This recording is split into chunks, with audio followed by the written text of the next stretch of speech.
hello, here I am, Connecticut, with the one and only Paul Mauriello. How you feeling, my brother? I'm good, thank you. Okay. We're here, talented actor. Tell everybody about where you're from and a little bit about yourself. I'm from New Haven, Connecticut, born and raised. I'm a single father of 4 kids. My college degrees are in computer science. I have a bachelor's and master's in computer science. And then I went to acting school after, and I joined the Actors Gym, and that's when I trained to be an actor. And then after that, I branched out at Connecticut, and then started going to New York to get representation and started submitting for like the big stuff. Okay. Tell us the great side of being a single parent and pursuing your acting career, as well as juggling a 9 to 5. There isn't. the great one. There's no advantage. It's like I feel like I'm running through life juggling, like haphazardly. Okay. Hopefully all the balls land where they're supposed to. But are you enjoying it? Yeah. Okay. Yeah. What inspires you to keep going? I like to evolve and branch out, and I always like to go past what past all the preconceptions of what people thought I should be. Okay. Like, I go into I'm a career. I go into a computer career, and like you're supposed to be this like skinny geek nerd. I said, well, no, I'm going to go to the gym. Right. So then I was a buff computer guy. So then another thing about computer people is that, you just talk to a computer all day mostly. It's just you and the computer. So then, okay, now I have to get in front of people, and then there's acting. So that's like another shift. Right. So it feels good to constantly throw myself in the left field corner of what I should be. And then I grow from there. So do you feel acting, or do you use acting as an escape? I feel like I use acting as an evolution. Okay. And break that down for those that might wonder what type of evolution you have, or might be a young aspiring actor. To explore different characters, what other people see or feel, it can help you develop a sense of empathy, a sense of understanding beyond your own, and it just helps you grow as a person. Got you. Tell us about one of the craziest roles that you ever had to play, and give us some of the shows and projects that you've been on, productions. The craziest? The craziest. Or might be the one you had the most fun doing. The most fun? They're the Law and Order. Okay. Crazy. What was so good about the Law and Order role? Because that's like the baptism of a New York actor. Right. You're not considered a New York actor unless you book Law and Order SVU. Right. And so that was like, I finally got Law and Order SVU because I called it like from my first day of acting class. I said, I'm going to be on Law and Order SVU. That's my thing. And then I booked it years later. And I went in for like a leather. They put me up in like leather. I'm like, okay, I want like a tough biker guy. Mm-hmm. And they said, I thought, okay, this is my wardrobe, boom. Then I get to set, and then they say, okay, now we're gonna put makeup on you. I'm like, okay, because like usually when I go to set, they put anti-shine on my head. That's like that's what I get. Mm-hmm. And next thing, the ladies are holding me down with the mascara. I'm like, so they're like, you never did this before, did you? No, I'd never put mascara on in my life. So they're like holding me down in the makeup trailer trying to get this mascara on. And so then I'm like, oh, I did not know that this was, okay, I didn't know, no one told me. And then on the way to set, there's a second makeup lady, like waiting as they're like filming in the park.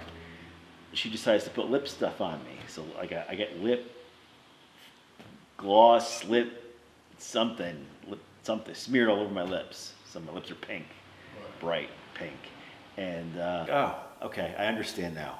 And so that then we had a whole conversation before the camera even like got onto us just to get into character. Right. So by the time you see us, we had already had a whole huge conversation.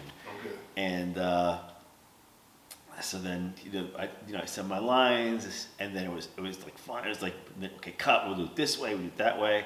And the director was Steve Show, which he's like a big group director. Mm-hmm. And so then we're all having a good time. They're like playing cards in between takes. Everybody's cool. That's the thing about Law and Order is that it's like everybody knows what they're doing. No one's rushing. There's no stress. Right. So it's an awesome set to be on. And we were like wrapped. I was the last scene. I was wrapped, and the makeup truck to take the makeup off left. So I went back to my car because I had driven out there and parked in the garage nearby with the makeup on because I couldn't. There's no place to get it off now. Right. So I took some selfies, then got in the car. I was like, oh, I have makeup on my face now. So then I stopped at White Castle in the Bronx, and I go, I'll buy a burger. Can I just use the bathroom to get this makeup off? Right. And I guess he's like used to that. So he just let me. He said you don't have to, just use the bathroom. So I wash, I put old water on my face. The lip stuff came off easy. I didn't know mascara was like another adventure to get off. And so I scrubbed like it ran. But so I got some of it off, but not all of it.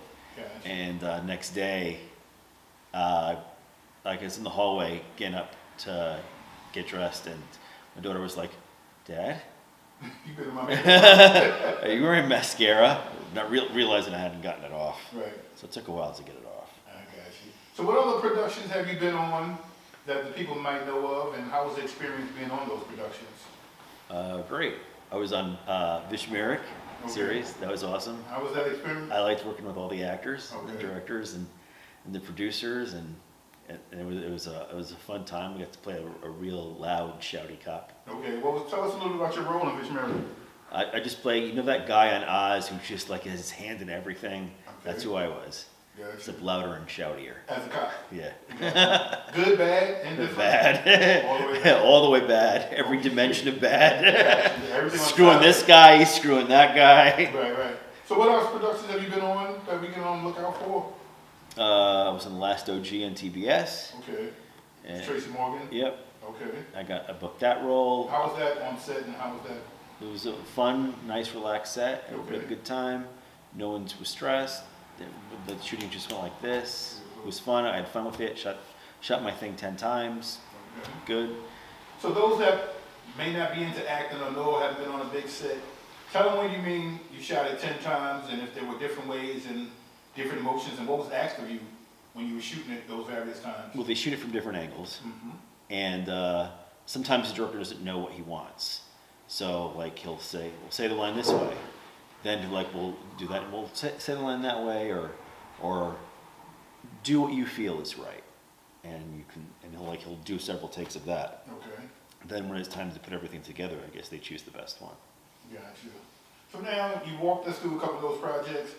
How was that journey from acting school, acting class, teacher to today? Tell us a little bit about that journey that you went on from there to now. Auditions, hustle, network, acting classes, acting programs, workshops. It's a constant. There's no stagnation. If you stagnate, then you don't go anywhere. You constantly have to push yourself. You have to get up. You have to hear the word no a lot of times. You go on to shows that you think you're perfect for, roles that you think you nailed, and then you don't hear anything. And you just have to keep going. Got you. And where do you generally audition or market and network for yourself? Is it local? Is it tri-state? It's mainly, I live in New Haven, so the good thing about living in New Haven is that I'm equal distance from the stuff that shoots in Boston, which is a lot of Mark Wahlberg stuff, and Adam Sandler shoots a lot in Boston, and New York stuff. So I'm like at the halfway point between both shooting locations. Beautiful. So now tell us about this latest project you're on, Coming for the King. Tell us a little bit about the project itself and the role that you play in. Well, Martin Luther King is one of my favorite historical figures.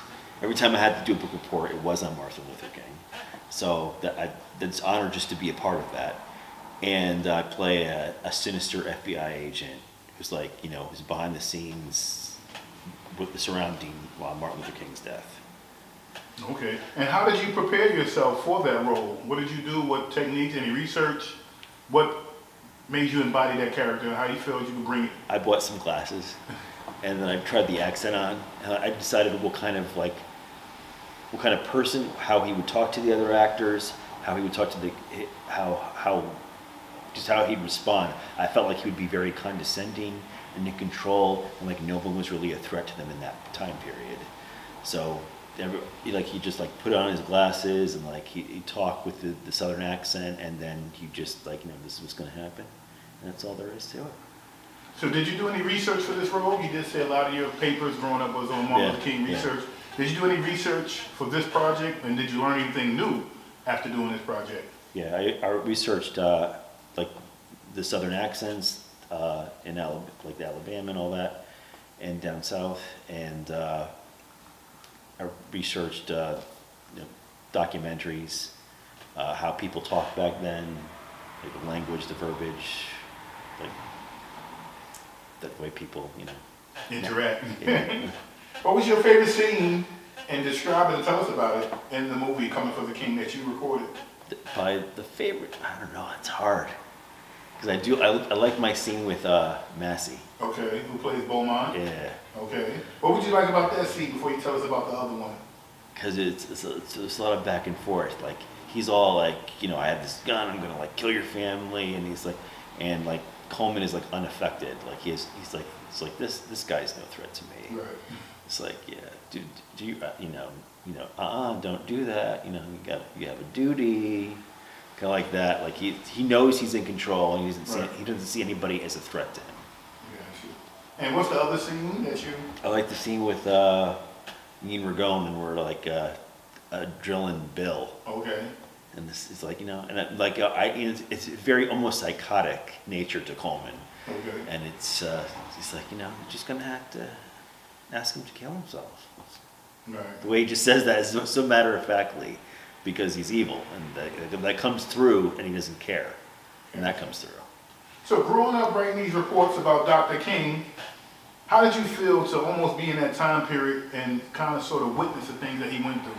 How do you feel this man that you idolized felt? I was surprised. There's like little things that I found out that I didn't know. I didn't know like his mother was killed later on in church, and all the surrounding stuff. I mean, you hear things, a hearsay, but then when you get all the historical facts, that I didn't know he had affairs. Right. And you get kind of more information as time goes on, and more things come out.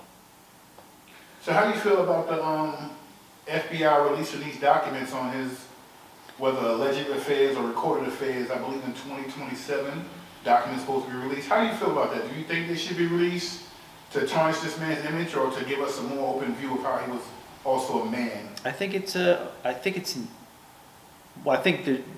whatever the government has, like the people, it should like be available to the people, and we have to realize that the world isn't light and dark. Humans aren't light and dark. Right. Everybody has flaws. Characters have flaws. One of the challenges of acting is managing. You're not playing this one perfect solid character like this. You're not playing this either if you're playing the bad guy, you're not this mustache twirly, ha ha ha, here's the plan. And like you're not playing an angel if you're playing a good guy. There's like a shades. There's reasons how the characters got to where they got. Like the bad guy, there's a reason why he's bad. And there's the good guy, like he's made mistakes, and that like speaks to his character and how he's portrayed. So everything's a blend. Right. And no one's perfect. But I don't think that would harm his reputation. Gotcha. Because he did more good than anything. That's true. Very true. How deep do you go into your character development for a role? Sometimes it's good to write a story. Okay. Like write where they grew up, who their parents was. Because one of the classes that I took Jessica Blank's. It was a writing class, and it was during the pandemic, but it was, I took it from an actor's point of view, where we went through the character building, and I took it from it like, this is how I build my character. And she always says, when you're writing, the way to get around blocks is that if you build the characters by themselves so robustly, the story will just happen. And that's how we as actors build our characters.